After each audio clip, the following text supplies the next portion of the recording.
الحمد لله نحمده ونستعينه ونستغفره ونؤمن به ونتوكل عليه ونعوذ بالله من شرور أنفسنا ومن سيئات أعمالنا ونعوذ بالله من شرور أنفسنا ومن سيئات أعمالنا من يهده الله فلا مضل له ومن يضلله فلا هادي له ونشهد أن لا إله إلا الله وحده لا شريك له ونشهد أن سيدنا ومولانا محمدا عبده ورسوله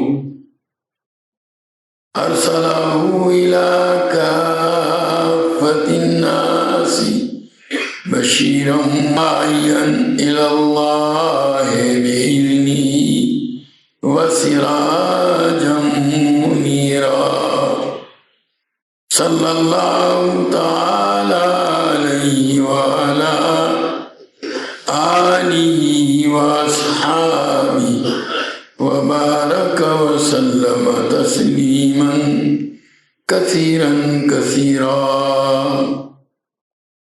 أما بعد فأعوذ بالله من الشيطان الرجيم بسم الله الرحمن الرحيم والفجر وليال عشر وقال تعالى إن عدة الشهور عند الله 12 شهرا في كتاب الله يوم خلق السماوات والأرض منها 4 حرم فلا تظلموا فيهن أنفسكم. وعن ابن عباس رضي الله تعالى عنهما قال قال النبي صلى الله تعالى عليه وسلم ما من أيام العمل الصالح فيها أحب إلى الله من أيام العشر. قالوا يا رسول الله ولا الجهاد في سبيل الله؟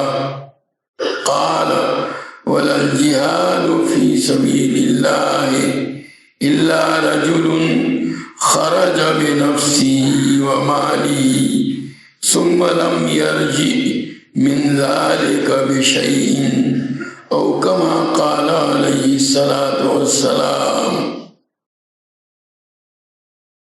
اللہ تبارک و تعالیٰ نے اسلامی کیلنڈر کے مختلف مہینوں اور دنوں میں مختلف احکامات دیے ہیں اور اس کی وجہ سے ان کی خصوصیات ہیں.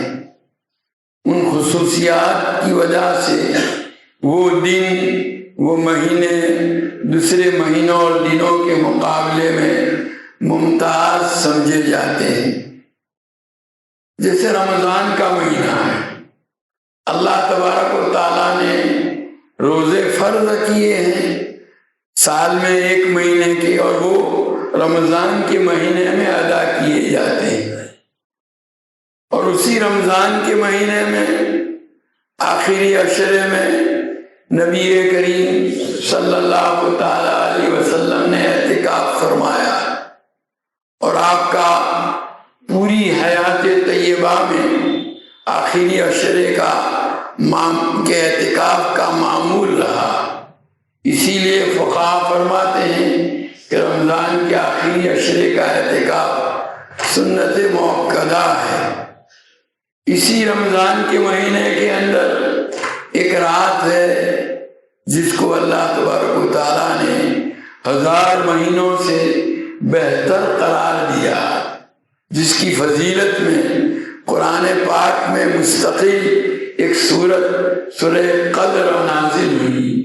اِنَّا أَنزَلْنَاهُ فِي لَيْلَةِ الْقَدْرِ وَمَا أَدْرَاكَ مَا لَيْلَةُ الْقَدْرِ لَيْلَةُ الْقَدْرِ خَيْرٌ مِّنَ أَلْفِ شَهْرٍ۔ ایک گویا اس میں جو آدمی عبادت کرے گا، اس عبادت پر اس کو 1000 مہینوں عبادت کرے اس پر جو ثواب ملتا ہے اس سے زیادہ ثواب ملے گا۔ یہ تو رمضان کی بات ہوئی۔ اسی طرح رمضان ختم ہوتا ہے، شوال کی پہلی تاریخ اس کو اسلام میں عید الفطر قرار دیا گیا کہ رمضان میں روزے رکھے جاتے تھے، آج روزوں کا سلسلہ ختم ہوا، اور افطار ایک تو روزانہ افطار کرتے ہیں وہ نہیں، یہ دن میں افطار گویا روزوں کے سلسلہ کو ختم کیا گیا، اور ایک عبادت اللہ تعالیٰ نے روزوں کی شکل میں ادا کرنے کی توفیق اور سعادت عطا فرمائی۔ اس کی خوشی میں ہمیں عید کا بھی حکم دیا گیا، صدقۃ الفطر نکالا جاتا ہے اس میں، اور پھر وہیں سے یہ شوال ہی سے حج کے مہینے شروع ہو جاتے ہیں۔ الحج اشہر معلومات، قرآن میں باری تعالیٰ کا ارشاد ہے کہ حج جو ہے مقررہ مہینے ہیں، یہ شوال، ذوالقعدہ اور ذوالحجہ کے 13 دن، یہ 13 دن اسی کو مہینہ شمار کر لیا گیا۔ اس طرح 3 مہینے یہ حج کے قرار دیے گئے ہیں، اور پھر ذوالقعدہ سے جو ہے اشہر حرم ہیں، وہ جو میں نے آیت کریمہ آپ کے سامنے پڑھی کہ باری تعالیٰ کا قرآن پاک میں ارشاد ہے ان عدت الشہور عند اللہ 12 شہرا، کہ اللہ کے یہاں مہینوں کی یعنی سال کے مہینوں کی تعداد 12 مہینے ہے۔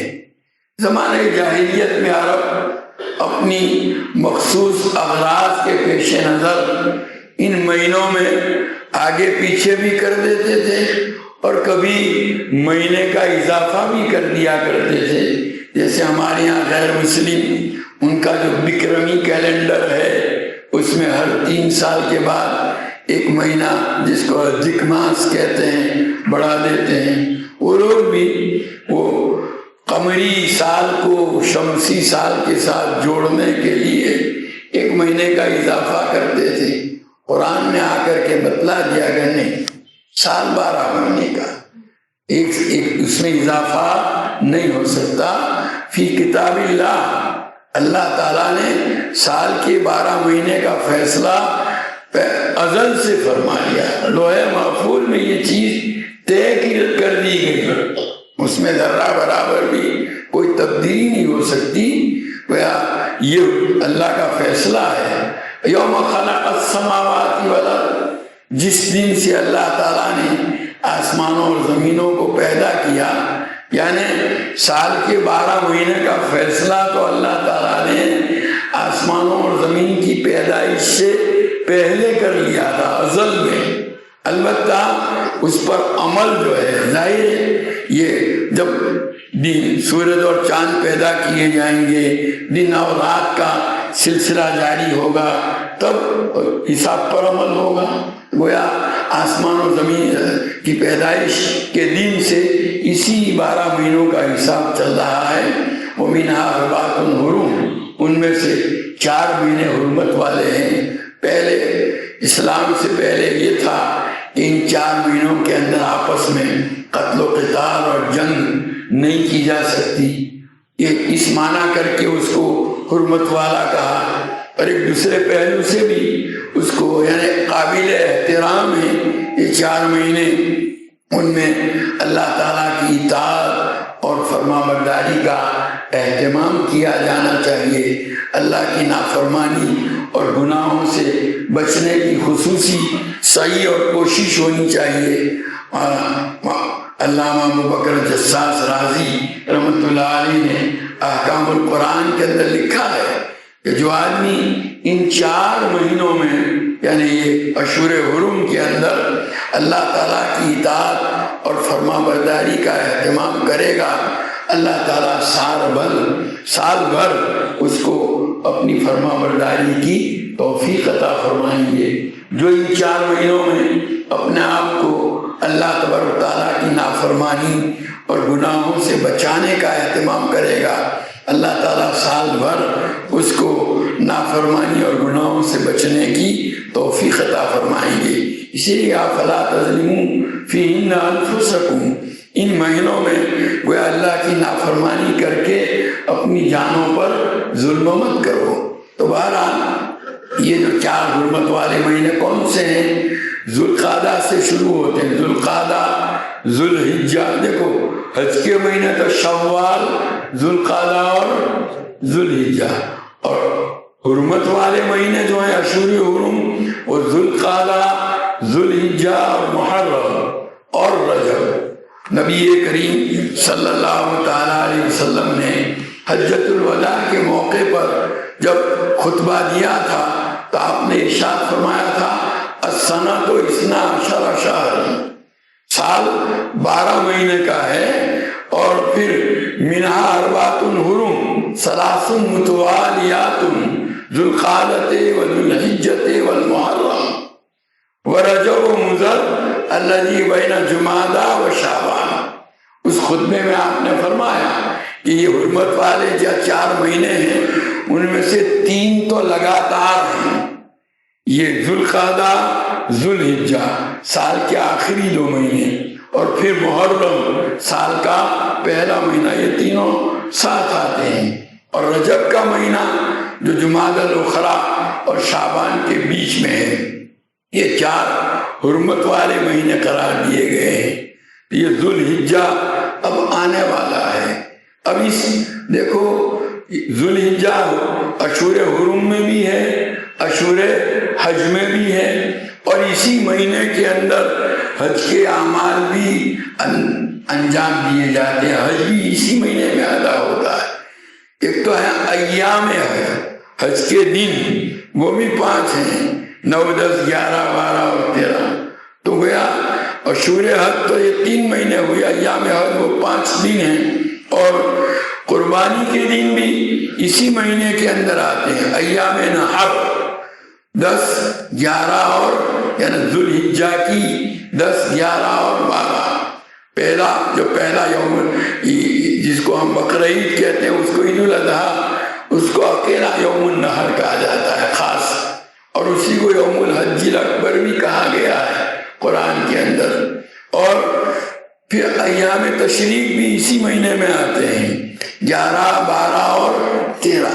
تشریق شرق یشرق عربی زبان میں کہتے ہیں گوشت کو لمبے ٹکڑوں میں کاٹ کر سکھانے کے واسطے، اور لوگ قربانی کے گوشت کو جو ہے لمبے ٹکڑوں میں کاٹ کر جو ہے دھوپ میں سکھا لیا کرتے تھے۔ ظاہر قربانی تو 10 کو ہوگی اور سکھانے کی نوبت 11 کو آئے گی، اس لیے 10، 11 اور 12 یہ تو قربانی کے دن ہیں، اور 11 اور 12 اور 13 یہ گوشت سکھانے کے دن، اس لیے اس کو ایام تشریق کہتے ہیں۔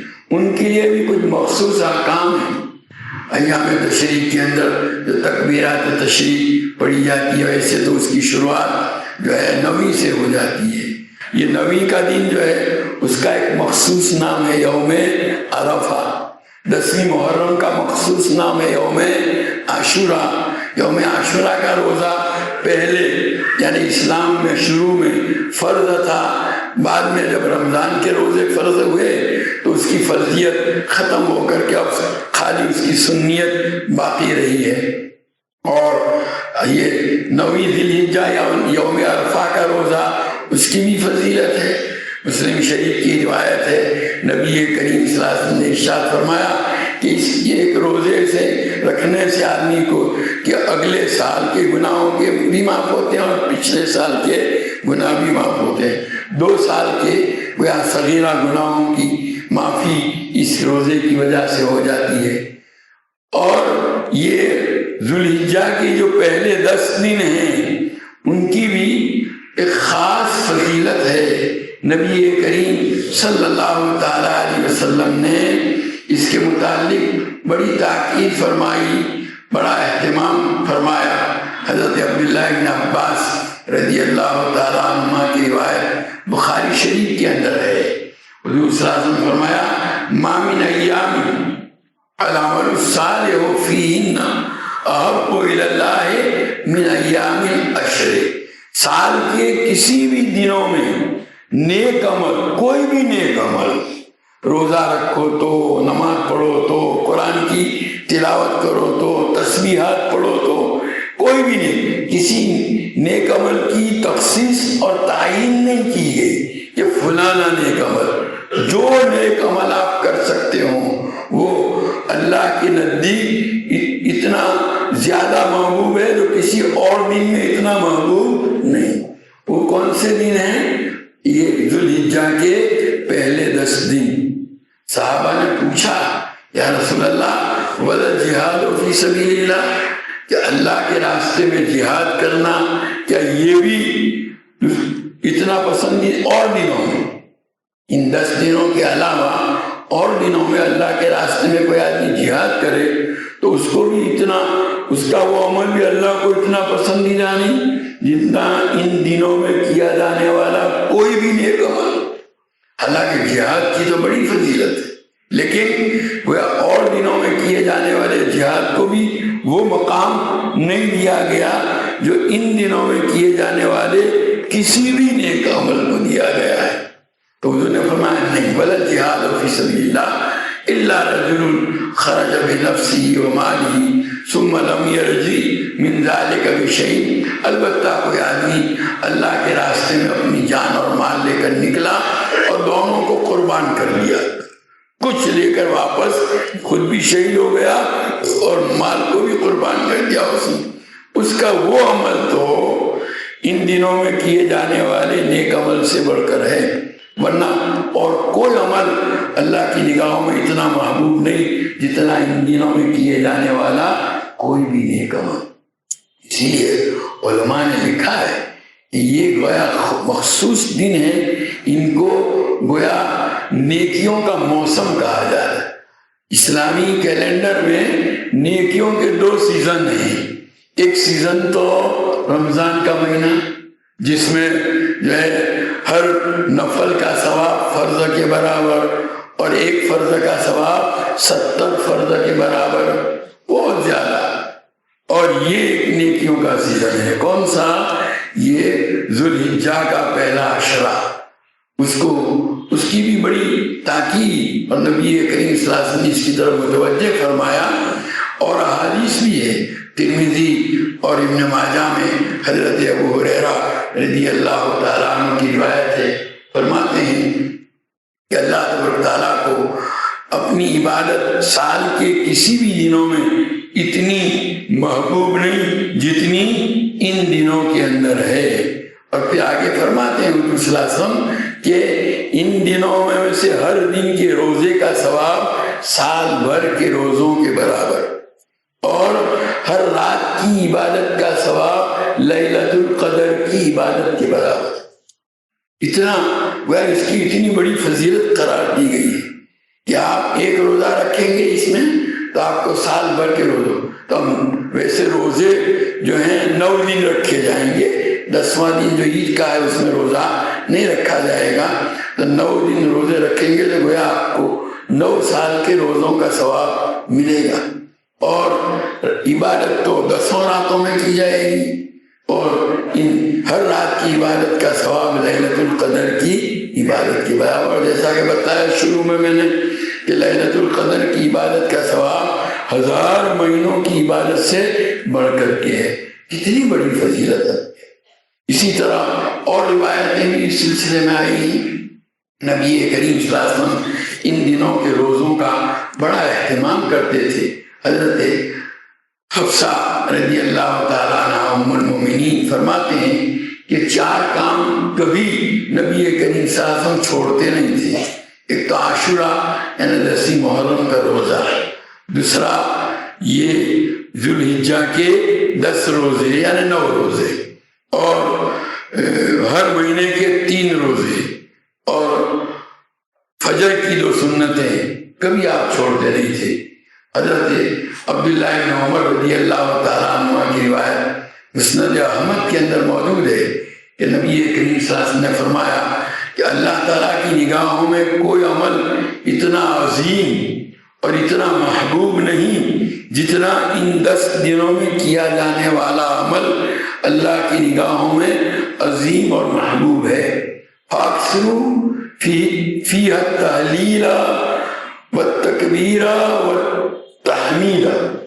حضور صلی اللہ علیہ وسلم فرماتے ہیں کہ ان دنوں میں کثرت سے لا الہ الا اللہ، اللہ اکبر اور الحمدللہ پڑھا کرو۔ تکبیر تشریف بھی پڑھی جاتی۔ بخاری شریف میں ہے کہ ان 10 دنوں میں حضرت عبداللہ بن عمر اور حضرت ابو ہریرہ رضی اللہ تعالیٰ عنہما کا معمول تھا کہ وہ گھر سے باہر نکلتے تھے اور زور سے تکبیر پڑھتے تھے، اللہ اکبر اللہ اکبر، لا الہ الا اللہ اللہ اکبر، اللہ اکبر وللہ الحمد، اور ان کو پڑھتا ہوا سن کر لوگ بھی زور سے تکبیر پڑھتے تھے۔ اور حضرت عبداللہ بن عمر رضی اللہ تعالیٰ عنہ کا تو یہ معمول بتلایا گیا ہے کہ وہ اٹھتے بیٹھتے، چلتے پھرتے، لیٹے بیٹھے، بس تکبیر کثرت سے پڑھتے تھے، گھر میں، گھر کے باہر، بازاروں کے اندر۔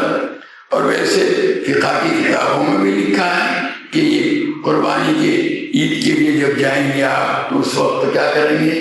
وہ عید تکبیر پڑھی۔ اب تو کہیں آواز ہی نہیں آتی تکبیر، نہ آہستہ کوئی پڑھتا ہے نہ زور سے پڑھنے کا اہتمام کرتا ہے۔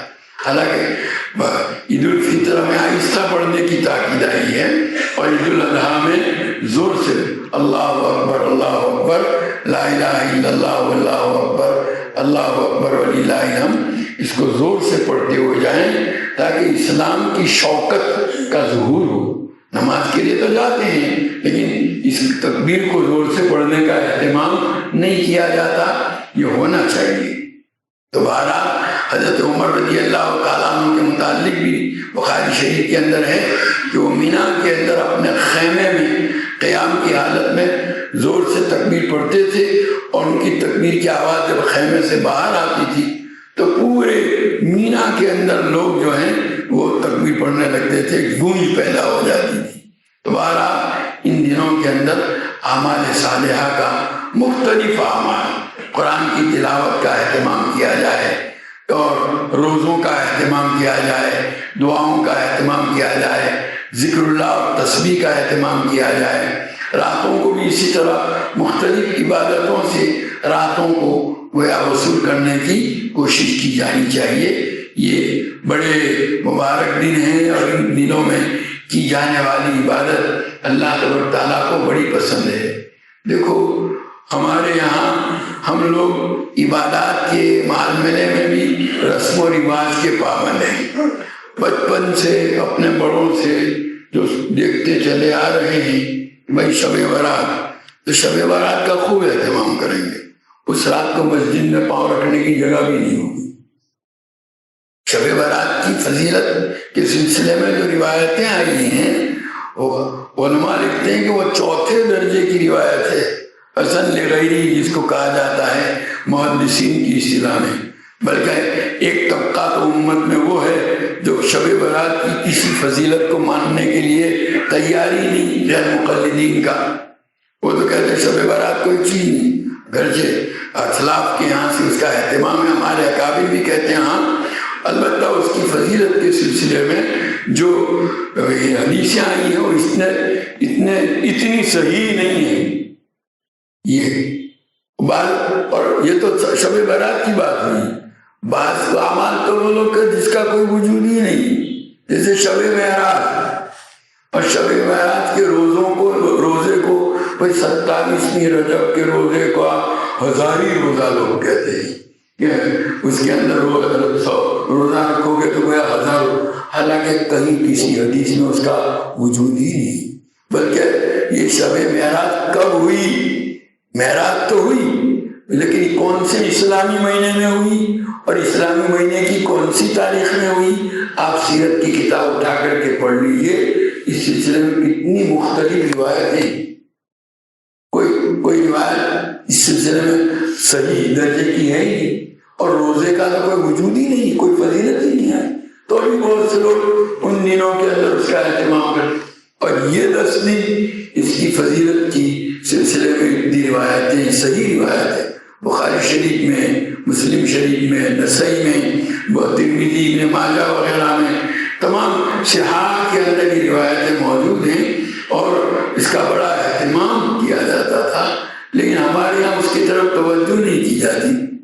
اور ایسا کہ میں نے عرض کیا، اتنی بڑی فضیلت، بھائی شب قدر کی جو فضیلت ہے وہ آپ جانتے ہیں، ان راتوں کے اندر عبادت کرنے پر وہ شب قدر کی عبادت کا ثواب ملے گا۔ تو بہرحال، اور ان 10 دنوں کو، یعنی ذوالحجہ کی ان 10 دنوں کو سال کے سب سے افضل دن قرار دیا گیا۔ خود نبی کریم صلی اللہ علیہ وسلم کا ارشاد حضرت جابر رضی اللہ تعالیٰ عنہ نے اس سلسلے میں نقل بھی کیا ہے، اور تمام اہل علم کا اتفاق ہے۔ علامہ ابن تیمیہ، علامہ ابن القیم نے یہ بات لکھی ہے، حضرت شیخ عبدالحق محدث دہلوی رحمۃ اللہ علیہ نے اس کی وضاحت کی ہے کہ سال کے تمام دنوں میں سب سے افضل دن جو ہے وہ یہ 10 دن ہیں۔